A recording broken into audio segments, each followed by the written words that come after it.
বিকেলে একটু হাঁটতে বের হয়েছিলাম, কিন্তু জানতাম না আজকের এই হাঁটাটা শেষ হবে একজন বন্য অতিথির সঙ্গে দেখা করে। আসসালামু আলাইকুম, ডেইলি লিমন ব্লগে আপনাদের সকলকে আবারও স্বাগত জানাচ্ছি। আজ বিকেলে আমাদের বাসা থেকে দক্ষিণ দিকে বড়দহ মাঠের দিকে হাঁটতে বের হয়েছিলাম। উদ্দেশ্য খুবই সাধারণ, একটু মেঠো পথে হাঁটা, বিকেলের প্রকৃতি দেখা আর আমাদের জমিগুলো একবার ঘুরে দেখা। বাসা থেকে বের হয়েই গ্রামের সেই চেনা মেঠো পথ, দুই পাশে সবুজ মাঠ, চারপাশে একটা শান্ত পরিবেশ। শহরের ব্যস্ত রাস্তার মতো কোনো কোলাহল নেই, শুধু হাঁটতে হাঁটতে মনে হচ্ছিল প্রকৃতির সঙ্গে যেন একটু সময় কাটাচ্ছে।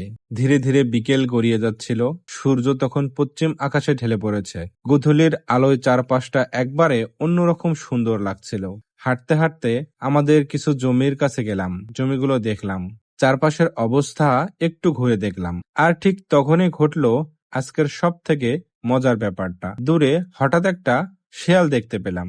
গ্রামের ভাষায় বললে শেয়াল মামা। প্রথমে একটু অবাকই হয়ে গিয়েছিলাম, কারণ এত কাছ থেকে এভাবে শেয়াল দেখতে পাওয়া প্রতিদিনের ঘটনা নয়। শিয়াল মামাও অবশ্য আমাকে দেখে বেশিক্ষণ সময় দাঁড়ালো না, নিজের মতো করে মাঠের দিকে চলে গেল। আমি কিছুক্ষণ দাঁড়িয়ে সেই দৃশ্যটা দেখলাম। ভাবলাম, গ্রামের পথে হাঁটার আসল সৌন্দর্যই হয়তো এখানেই। কখনো মেঠো পথ, কখনো ফসলের মাঠ, কখনো গোধূলির সূর্যাস্ত, আবার কখনো হঠাৎ করে শেয়াল মামার দেখা। এরপর সন্ধ্যা নেমে আসতে শুরু করলো, আকাশের আলো ধীরে ধীরে কমে গেল। আমিও বাড়ির পথ ধরলাম। একবারে সন্ধ্যার সময় বাড়িতে ফিরে এলাম। দিনটা হয়তো খুব সাধারণ ছিল, কিন্তু এমন ছোট ছোট মুহূর্তই গ্রামের জীবনকে এত সুন্দর করে তোলে।